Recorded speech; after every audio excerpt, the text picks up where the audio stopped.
I thought to try out a Norse tale. Obviously, Norse tales come from Scandinavia.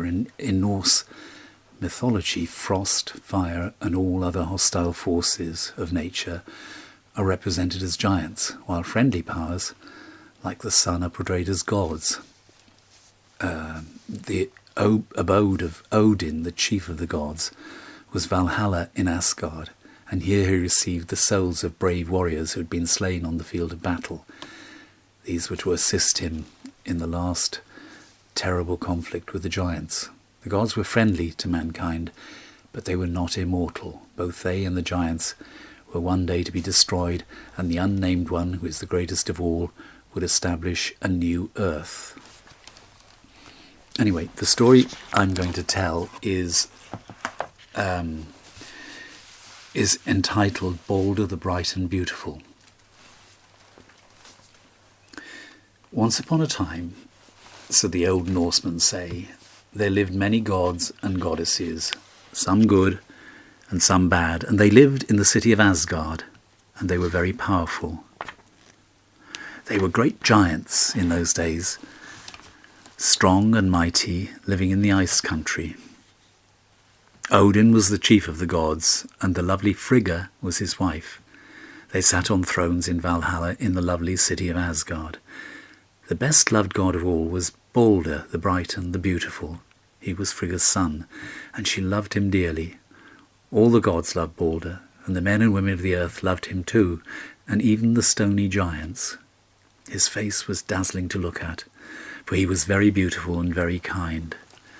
To see Baldr was like seeing the bright sun, warm and lovely. One night Baldr had a strange and frightening dream. When he awoke, his heart felt heavy. "There is a shadow there," said Baldr, and he pressed his hand to his heart. "I must go to my mother Frigga. Maybe she will tell me what the shadow is. I've dreamed a dreadful dream, and has left its shadow behind." Baldr rose and went to find his mother Frigga. She sat on her throne, looking out over the heavens, and Baldr lay down at her feet and sad and gloomy. "Baldr, what's the matter?" said Frigga, in the greatest surprise, for never before had the god looked so unhappy. "Mother, I have a shadow in my heart," said Baldr, and he took his mother's hand in his, and he pressed it to his heart, and she felt the heavy shadow there, and she grew very pale and stood up in fear. my son," she said, "it is the shadow of death." "If death comes to me, I will meet it bravely," said Baldr, but his bright face shone no more. "You shall not die," said Frigga. "I am the queen, and everything must obey me. I will send word for everything on the earth to come to me, and I will make them promise not to hurt you, Baldr, my son. And then, if you cannot be hurt, you cannot be killed." Frigga didn't waste a moment. She sent out her commands at once. "Tell everything on the earth to come before me," she said, "and when they are before me, they must swear to me never to hurt Baldr the Bright and the Beautiful." Then all things on the earth came to her as she commanded. Every one of them swore in oath never to harm Baldr. Fire, water, iron, all metals, stones, earth, trees, sicknesses, poisons, beasts, birds and creeping things all bowed down before Frigga and promised her what she wanted. And then the Queen of Asgard was happy again, and she smiled at Baldr, her beloved son. "You're safe, my son," she told him. "Now nothing can harm you." But Baldr still felt the heavy shadow in his heart and was sad. "It will go," said Frigga. "There is nothing that can bring you death." The gods soon heard that everything on earth had promised not to hurt Baldr. "Does that mean that a spear will not wound him, that a stone will not bruise him?" they said to one another.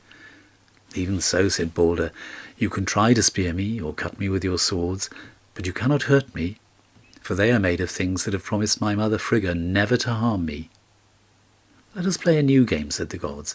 "Let us take Baldr to the green that is outside the city of Asgard, and stand him there in the middle of it, and then let us take our weapons and hurl them at Baldr. It would be strange to see them fall to the ground without harming him."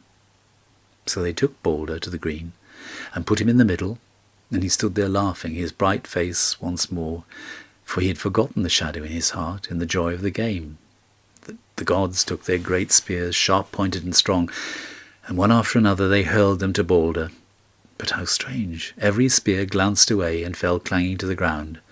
Not one would hurt Baldr. And then the gods took their swords, and they hacked at Baldr, who stood there laughing again. But not one sword would touch him, for the metal had promised never to harm him. They slipped aside from Baldr, and no matter how hard the gods tried, they couldn't cut him with their swords. Then they brought their staves, great sticks of wood, heavy and strong, and they struck at Baldr with these, but the staves broke in half and wouldn't hurt him. "You cannot hurt me," laughed Baldr. "You will only tire yourselves."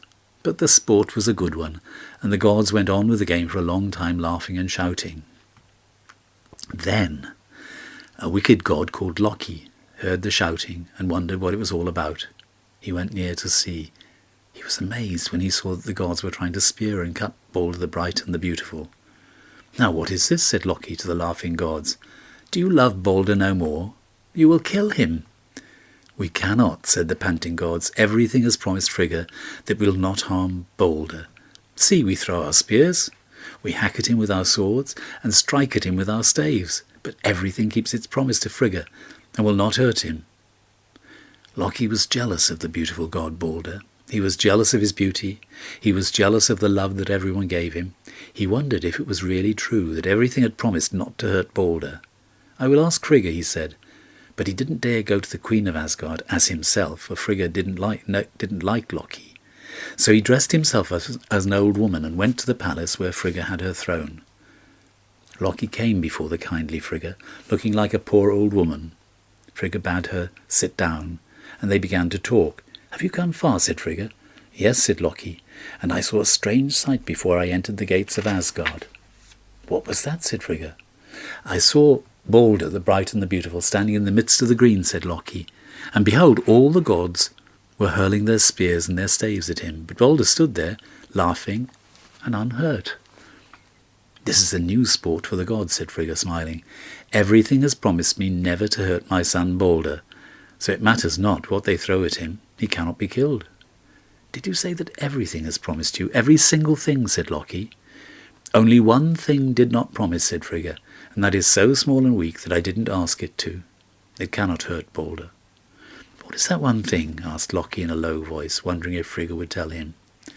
But Frigga had no idea this was Loki, the wicked god, in front of her. She merely thought him to be a poor, simple old woman, and she answered him freely. "That one thing is the little mistletoe plant," she said. "It grows in the palace gardens, and it's so small that I didn't bother to ask it, to promise. How could it hurt my brave son Baldr?" This was all that Loki wanted to know. With shining eyes, he left the Queen of Asgard and went into the palace gardens. He changed himself back into his own shape and looked about for a mistletoe plant. He soon found one, growing small and sturdily in a strong tuft. He cut it and made a short but very strong stave, and then he hurried to join the gods. They were still playing their new game, for they had not yet tired of it. Loki went up to them and watched. He didn't dare to hurl the mistletoe himself, for surely the gods would all fall upon him in anger if he hurt their beloved Baldr. No, someone else must throw the stick. He looked round the ring of laughing gods, and there he saw blind Hodder, the twin brother of Baldr. Hodder loved Baldr, and was sad that he couldn't see this new game or join in. And Loki went up to him quietly. "Would you like to throw something at Baldr?" he said. "You must not be left out. I will put a stick in your hand to throw." "I cannot see to throw, you know that well," said Hodder. "I can guide your aim," said Loki. "Draw back your arm, Hodder, and hurl the stick with all your might, for it will not harm Baldr. I will guide you." Hodder did as Loki said. He drew back his arm and threw the stick of mistletoe with all his strength, and Loki guided his arm, and the stick flew straight at Baldr. It struck him on the heart and pierced it. Baldr gave a terrible cry and fell to the earth at once. The gods stared in amazement, puzzled and alarmed. "What is it? Tell me," cried the blind Hodder, knowing by his brother's cry that he had been grievously wounded. "Baldr, speak to me." But Baldr could speak no more. He was dead. The gods lifted him up in horror, weeping for him, and Hodder stretched out his hands in front of him to feel his way, trying to go to Baldr. The gods went back to the city of Asgard. They came to Valhalla and saw Frigga there, seated on her throne. How were they to tell her? But she saw their tearful eyes, and she knew that something terrible had happened. Baldr the bright and beautiful is dead, went the whisper round Asgard. Loki it was that killed him. Baldr is dead. Hodder, filled with anger and grief, sought everywhere for Loki to punish him, but that clever god had slipped away, and no one knew where he hid. How could I have thrown that stave at my beloved brother, said Hodder, and he wept bitterly. Why did I not guess that Loki meant to kill him? Baldr's body was taken to the seashore. His ship, called the Ringhorn, was there to take him on his last journey. It was the biggest ship in the world. It was the Norse custom to place a dead man on his own ship and then set fire to it, and let the burning ship sail away on the sea. But Ringhorn, Baldr's ship, would not move away from the shore.